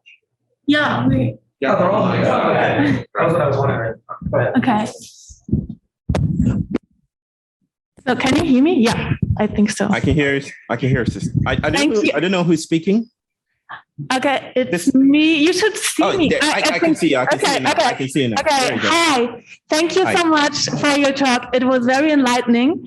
And I do think this was the most, how did you put it at the beginning? The most interesting or beautiful PowerPoint presentation that I've ever seen. It was. Yes. Thank you, folks. That's all I wanted to hear. That's all I came for. And I promise you that my question will show you how I am disabled in a particular way, as I'm smart. So when you talked about the royal we, and about you said that one of the main problems of the Anthropocene is that we think that we have to do something about it. And if I got you right, you say that this is some kind of arrogance of us humans. But I'm so caged in I cannot think outside the box in this particular topic, because I think that it's just us humans. I mean, we are guilty for the destruction of our planet. So I do think that we are the only ones who could save the planet. I mean, non-human animals, they don't do anything very destructive to the planet and the climate. So could you explain this a little bit further? How that we are not the only ones responsive for the change, for doing the better for our planet, for the climate. Right. Let me speak to that a bit. I don't think you should think outside the box. I think the effort to think outside the box is how boxes think, which kind of doubles down on itself. The effort here is maybe to touch the box, right? Is to actually run our fingers on the colonial containments, right? Because the effort to escape the box is another gesture of purity, right? It's the escapism that characterizes white modernity, to jump out of the box, to seek transcendence. So no thinking outside the box for me is let's touch those boxes, let's touch them, and let's be touched in return. When I speak about the royal we, I'm speaking about not just the attempt to kind of push everyone into an undifferentiated mass of agency and responsibility, and maybe even culpability. But the way that it does not acknowledge that the Anthropocene is literally based, maybe I shouldn't say literally, but it's based on the denial of a certain class of bodies entrance into the category of the human, right? The Anthropocene is basically based on the idea that not every one of us could be called human, right? This is Alexander Wehelier's thesis as well, right? That many of us were not yet human, not quite human, about to be human, right? So the idea that we are all in this together leaves out that idea that the human is a limited construct. It's a limited category of behaving, and we are not all human, right? Most decolonial performances and gestures are based on trying to seek inclusion into the human, right? Just like there are African refugees at a city, an enclave or an exclave in Morocco called Melilla. Have you heard of Melilla? It's this walled city that actually belongs to Spain, right? This is Spain's territory in Africa. It's Europe in Africa. Right? And it has walls that would make Trump just jealous. It just moats. You could even conceive dragons. And African bodies are trying hard on the African continent to enter Europe in geographical Africa, which is amazing, right? I think of that as a metaphor for this longing to be included in the human. But what others are now saying is that maybe the effort to rush into the human, as they try to do every single day, is ill-founded, because I don't want to be closer to the precipice of the Anthropocene. I want to be in the hinterlands. I want to be doing something with the world. There are other spaces of power, is what I'm saying here. So what does that mean for your real question here? Aren't we to blame then? We are to blame. I'm saying that we are responsible, but responsibility has to be stretched ecologically, right? Because there's a sense in which we say we are guilty and we're to blame that in subtle ways re-centralizes us as the only actors in the room, right? Because if we acknowledge that we are climatic happenings, that we are bacterial happenings, that we're ancestral happenings, that we are the doings, as many physiologists and psychologists are beginning to tell us, that we have brains in our guts, right? And if our guts are second brains, then in a sense, what we eat influences what we think, right? Beyond the tropes of eating and becoming, better. And how food is cultivated is also part of how we think. So we are connected with all these systems. There's a joke in Nigeria that if not for the weather in Europe, they wouldn't have come to Africa to take us. let's blame the weather. Right? It must have been the dreary weather. And that's why people in London keep on asking, how's the weather? Because the weather is such a concern to them. And so they needed to come. And I also think about the role of sugar, right? What role did sugar play in the emergence of the transatlantic slave trade? It might be a horrible question to ask for some people because they want to go back to the human and what humans do. But the post-human stretching of accountability allows us to go elsewhere, to address issues, to build new alliances with the world around us. For instance, if sugar had an instigatory role to play in how we started to capture bodies from Africa, right? Then in a sense, we want to revisit sugar as an actor in that story. So maybe my what I'll say is this, that the effort to reduce it to blame, to guilt, is ironically re-centralizing.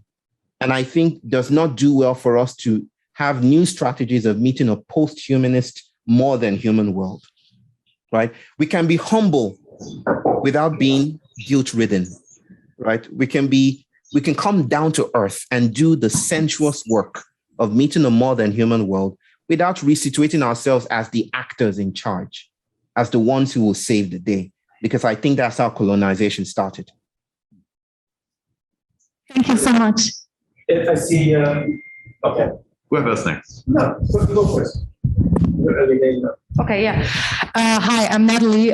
Thank you so much for your inspiring talk. So I'm really, really glad that you brought up the topic of the winds of the Anthropocene carrying ghosts, right? And I think we can both agree that these ghosts are mostly about the repressed knowledge of our being embedded in and inextricably linked with the more than human world somehow. And I think these ghosts, as you somehow put it, not only put into question what it means to be human, but most importantly, what it means to die in the Anthropocene. And this is an argument put forward also by Royce Grenton. I don't know whether you have heard about it. And I think it's so interesting because if we want to live in the Anthropocene, we of course have to think about how we want to die in the Anthropocene, and not to die as individuals, but to die as, as civilization, maybe as a species somehow. And this brings me to my question. So you mentioned narratives like Snowpiercer, right? And my question would be, what do you think, what kinds of narratives do we need that foreground this kind of relationality of us as an uncanny ontological, of our uncanny ontological condition of being with the world? So, or to put it in your words, so what narratives do we need or do we have to address what you could call, or what you have called, the matters of spillage? So in terms of literary or filmic narratives, so how do we really express this without being too dystopian or too utopian, Definitely not utopian. There's I don't know if it's part of the Snowpiercer. I would have to revisit the movie, and there's a series now that is quite interesting. But let me share one of the most activating narratives that I feel plays with history, speculative fabulations. I call it transfabulations, fictionalizing fact and factualizing fiction, that invites, us to play with time, to play with bodies, to play with our cyborgian monstrosities and bodies in their becoming. You might have heard of the Igbo landing at Dunbar Creek in the state of Georgia in 1803, if I'm not mistaken. Anybody heard of the Igbo landing? The Igbo landing? Okay, no one here has heard of the Igbo landing. One of the things I like to share is one of the first slave ships, I think it was led by Sir Francis, I forget his surname, was called Jesus of Lubeck. Right? One of the first slave ships was called Jesus of Lubeck. And I think he went to the place that is now called Sierra Leone, took some black bodies and incarcerated them and made them pray night and day. Think about that. There was righteousness on the slave ship. But I digress.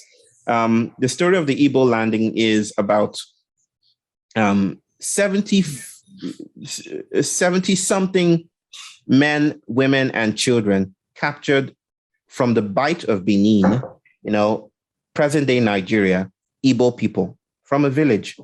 And they were taken to, I think, on a ship called the Wanderer, to the United States, present-day United States, to the state of Georgia. During the trip, to cut the long story short, during the trip, the slaves upended the system on the slave ship. They rose up and they captured their captors. But because the ship had docked, some of the captors ran out of the ship and called for reinforcements, basically. And so soon, as you would expect, the slaves were empowered, overpowered, right, by these reinforcements. Instead of give their bodies to the labor of the plantation, they decided to do something else.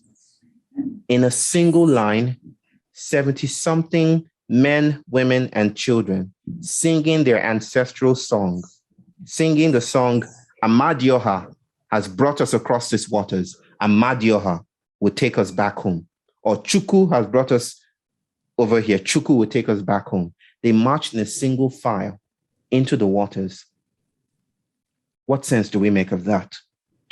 One observer, a white plantation owner, observing this happening, wrote in his diary, he wrote, "They drowned." That's the plantation's perspective. They drowned. What a waste of resources. They just killed themselves, right? Again, this is the order of intelligence on the upper deck of the slave ship that does not understand the noise coming from the depths. But there's another story that has been communicated in hushes and whispers through generations that said those people actually went back home. How did they go back home? If you interviewed some of the slaves, and they, the African Americans still have those stories today, they said they became birds and they flew back home. That's speculative fabulation. That is the otherwise that we're talking about. That is the narrative of becoming animal, right? So I think that becoming animal, becoming Black, Deleuze would call it becoming woman, right? I think becoming Black, becoming animal, becoming fugitive is one way that we're being invited to think about the issues of today. I think the human and our humanist narratives have come to some kind of stuckness, and we don't know where to go from here. So we're stuck with our discourses and our analysis and going deeper and deeper into the language that we do not know where else to go. I think animism, and I don't really subscribe to the term animism, but just for our conversational purposes, that the idea that there's something beyond the human is a larger, hospitable place to rethink action and agency. Yeah. Thank you. So that's Marcus, Monica. I'd like to say something to your time. Yeah. Okay. Can you hear me, Bayo? You probably cannot see me. It's Marcus speaking. Hi. Marcus, there you are. Yeah.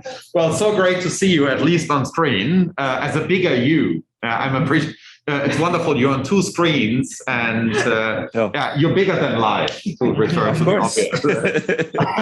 obvious. So, yeah, could you say something about this concept of more than human? Because at several times, right, you use the language to which I'm very sympathetic, right? When personally, when you said that the pandemic and its rhizomatic structure, about which we agree, I think that one short comment on the ontology of a pandemic. People get very confused, in particular, with all these epidemiological models thrown around about the nature of the pandemic. The pandemic is not, the pandemic, the ontology of it must not be reduced to the idea of certain have cells penetrating cells and then replicating, right? Yes, brother. This is your understanding of what's happening.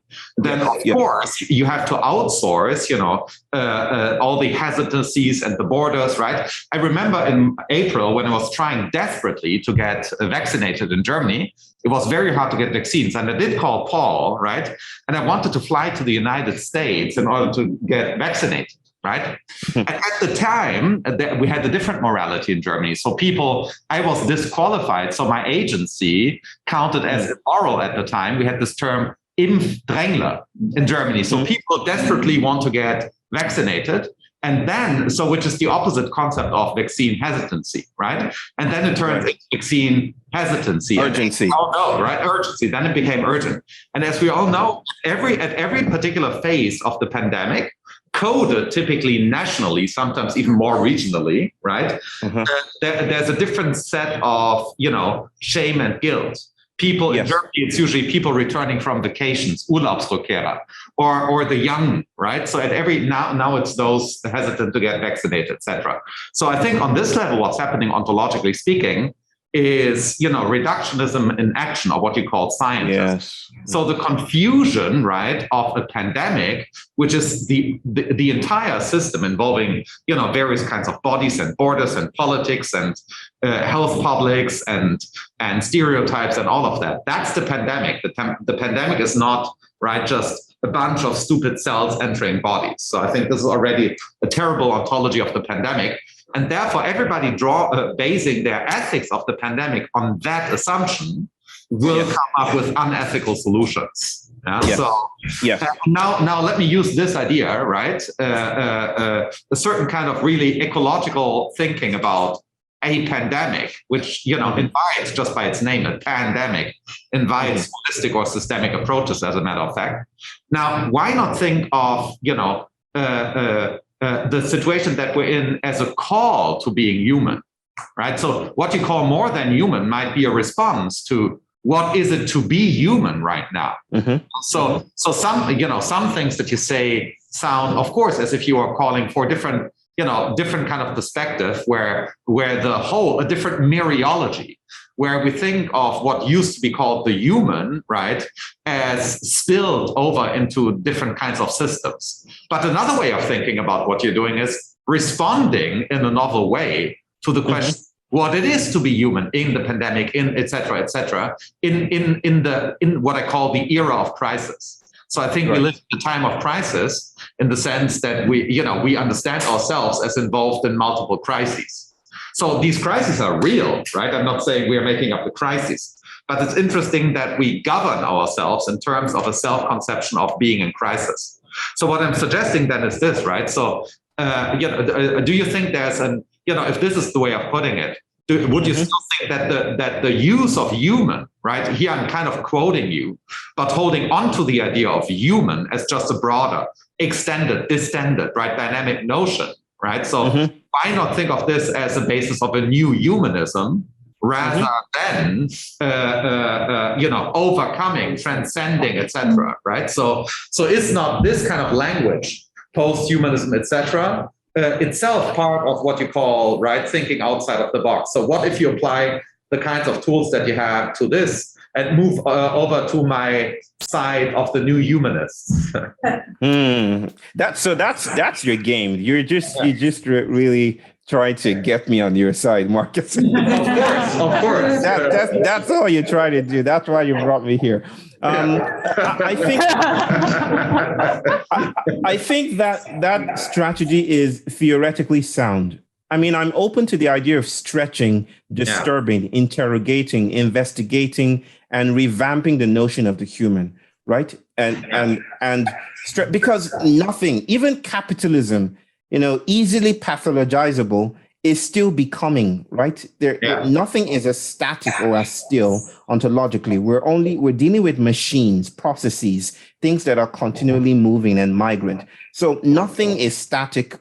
Everything is ecstatic, right? Outside of itself. So even the human is ecstatic.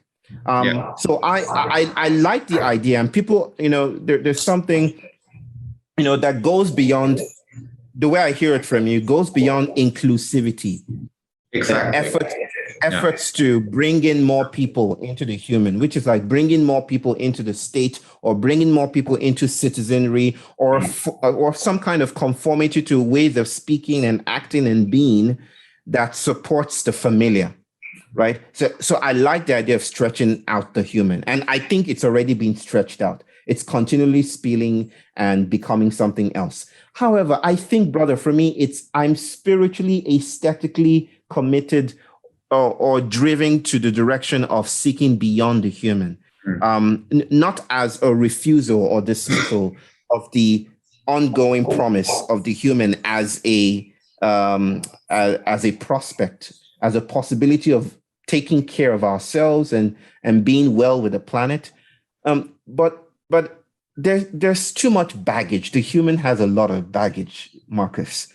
The human has a lot of legacies of despair and pain, right? The human is, when I think of the human, I don't think about of course, the anthropomorphic figure, like there are humans in that room right now. I think of the human as a domain of practicing, right? The human is a way of situating time as linear, stretching from the past to the future. The human is the cross currents of ships on the Atlantic. The human is the way we frame states and societies. The human is the understanding that children are yet to be adults and should be trained in the family way. The human is all of these things, ways of acting, and ways that we organize the world to act in league with our representations of ourselves. Yeah. And I feel that there's too much weight. There's too much ontological weight there that I feel that anchors me to the project of the familiar. So that when people speak about let's get more human or speak about humanizing in benevolent ways, it kind of weighs down on, I think, other interesting speculative projects like Becoming Alien, like the sci-fi projects of coming outside of our own skins. Well, I do not think it is necessary to the project of decentering the human or transforming subjectivity to think only in terms of the modern human. I think that the expansive human and ontologically expansive human is already post-human, right? And is already more than human, that a human is more than human.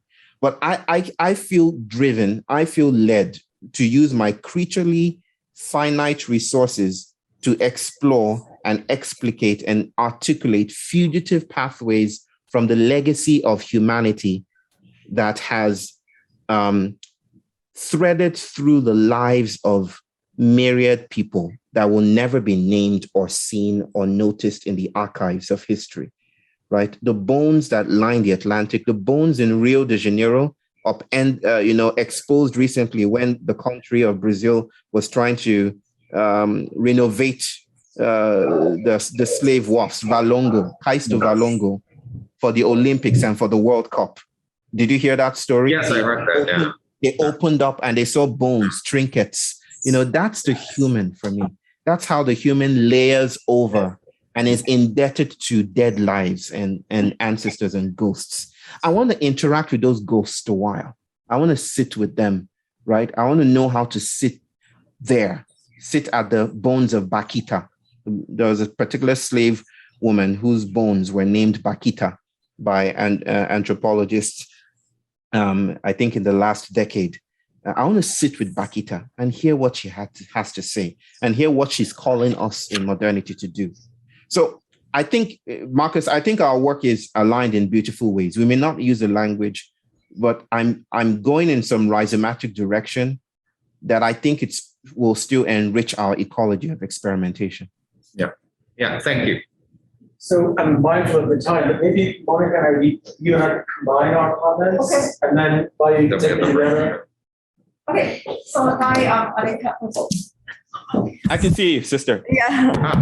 Okay. Hello. Thanks so much for. Can you hear me? I can hear loud and clear. Yeah. Hi. So thanks so much for a really interesting talk. ecologies do exist because I just happened to be teaching Benito Cereno last week. Really? So I Wonderful. have a question connecting Benito Cereno, the situation on the slave ship, with COVID and also with your point about trust. Okay. So I think it's a really interesting, and power. And you said it's all about trust and power. So situation on Benito Cereno is that the slaves actually are in revolt. And as you said, they're creating noise. They are creating a charade to deceive Delano. And they're actually not talking to him. They're not talking to Delano. They're actually trying to get rid of him. They're keeping him, keep him unsuspecting, quiet. So overnight, so capture the ship and go back to Africa. Okay. So there's I think it's a perfect example for what you're talking about in terms of power and mistrust, because the slaves do not want to talk to Delano. They want to distract him. All the talking is just to keep him, put him to sleep. So let's imagine, and you're using the whole, using the slave ship and, the pact, those drawings from historical slave ship, and also the situation on Benito Cereno. These are all, let's say, they're situations from the 1800s. And let's imagine that COVID breaks out on Benito Cereno, and on today's COVID breaks out on Benito Cereno on the slave ship. Should slaves be persuaded by the captors to be vaccinated against COVID? Okay, so wonderful. And so then the answer is, you might answer this one way or another. Probably not, right? Probably they would walk single file into the water. But are you saying that because you're connecting slave ship with COVID, are you saying that globally today, we are still in the situation on Benito Cereno, and that, that there's a reason, the reason that a lot of people don't want to be vaccinated, talking about trust, talking about black people not trusting global, that we are still on that slave ship, and that, that's one of the reasons that there's vaccine hesitancy. And because there's distrust and power. Thank you so much. Thank you. And my brother wants to say something. Yeah. I mean, I can just piggyback on that comment. Okay. So I agree with Marcos that pandemic is the time then to rethink everything. But I wonder, Bayo, if we might pull apart two distinct discourses in thinking about the pandemic and vaccine hesitancy, and in a way that might be useful, I hope. One would be, let's call it political authority, what you're calling the state. So the coercive power of violence, the mandate and vaccine mandate. And on the other hand, scientific authority. Everything that would help us understand the way a virus works and how it might infect us and how we can prevent it and so forth. And that there are, it's been interesting to observe in different local contexts how political authority and scientific authority have interacted. I remember talking to Marcos on the phone early in the pandemic and hearing reports about how German television suddenly was filled with scientists talking in very complicated scientific language back and forth to each other, offering and giving and taking reasons in ways that would dictate policy. In the very days where we had Trump suggesting we should inject bleach on this side. And that, so one way to think about vaccine hesitancy, and I think this is what you're suggesting, is that it's got nothing to do, or is not just about, a rejection of scientific authority. It's a resistance to the authority of the state. And some of the students and I believe in a different context, James Scott's book, The Art of Not Being Governed. I don't know if you're familiar with his work, but Scott speaks of regions of the world, Appalachia, what he calls Zomia, the countries in Southeast Asia on the edge of China, Laos, Cambodia, Thailand, Vietnam, that have resisted incorporation into states in various ways that can look, from the point of view of state politics, completely irrational. Returns to orality, refusals of modern medicine, proliferations of diversity and dialect that can seem counterproductive from the point of view of governance, all in the name of resisting state authority. And it would be illegible from the point of view of scientific authority, but are very legible from the point of view of a political project. Right. So I wonder if just separating those two strands in your talk might give us a way of being more precise about what we're criticizing in right. can. So maybe I'll speak to that first, brother. But first, tell me the name of the book you just mentioned. It's called The Art of Not Being Governed. The Art of Not Being Governed by James Scott, who's a fascinating person, a political philosopher, anthropologist at Yale. His most recent book builds on this book. It's called Against the Grain, again, about the origins of state authority. But this one is called The Art of Not Being Governed. It would be quite useful, I think, for Thank you very much. That is helpful. Let me start from there and to say that I think that brings some specificity, parsing it that way. But it also has risks, brother, because I think science is already political, right? And obviously, we may not think of science as a political institution, but there is a sense in which science is political. And this might play in with my sister's comments about, or question about, what do we do with the nation state? What do we do if a COVID situation breaks out on a slave ship? How do we respond to that? What kind of scenario are we building there? I don't know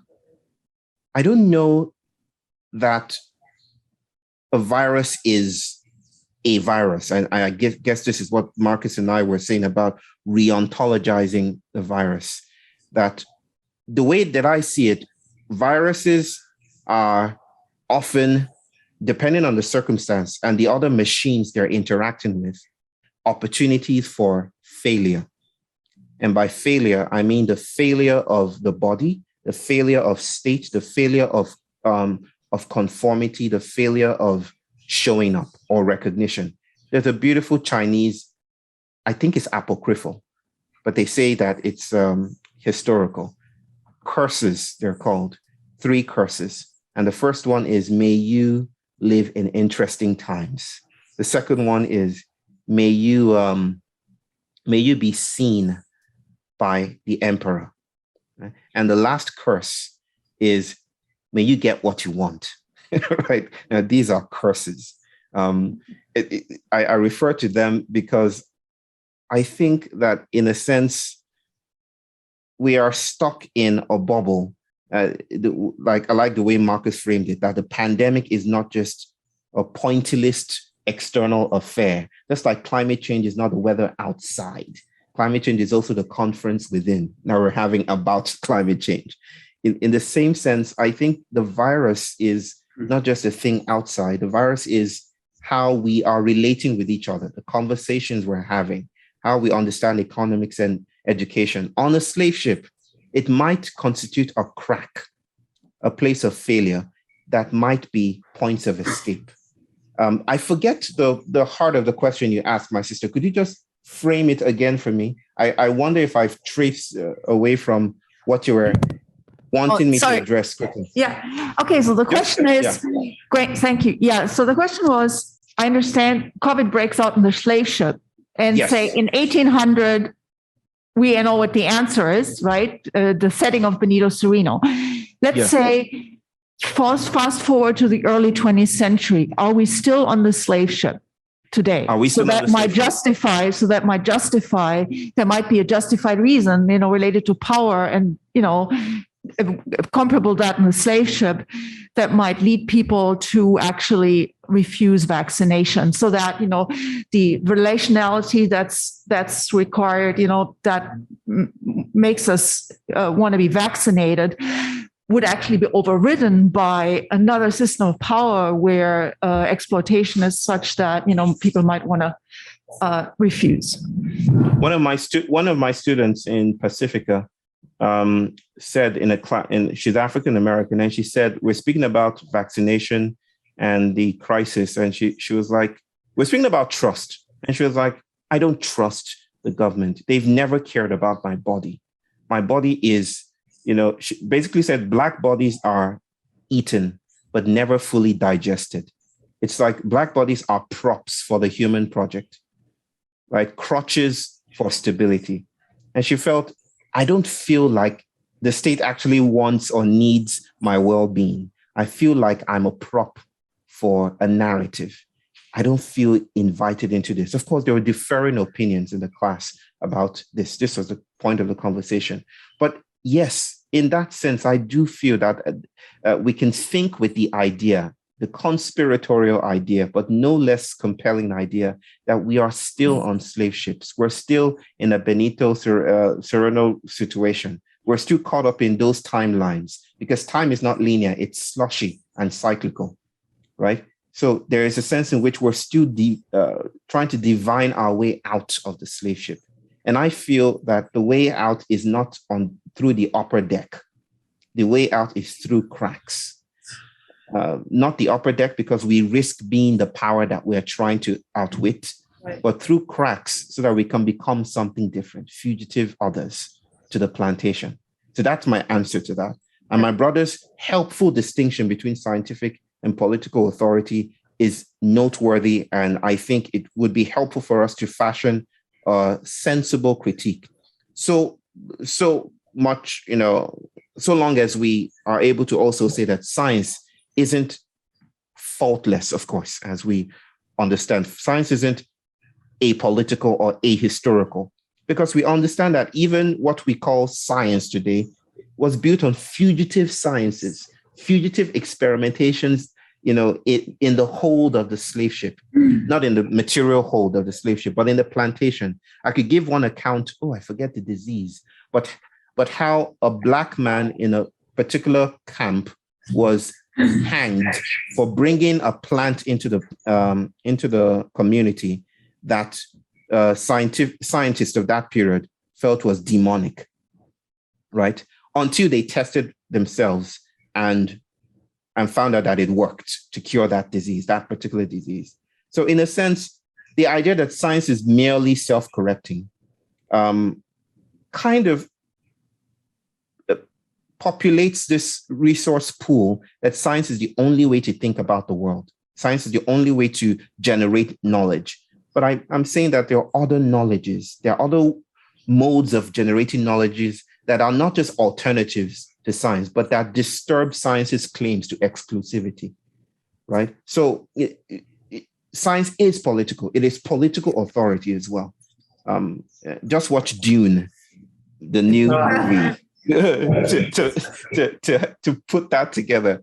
But yeah, I guess that's my response for now. Okay.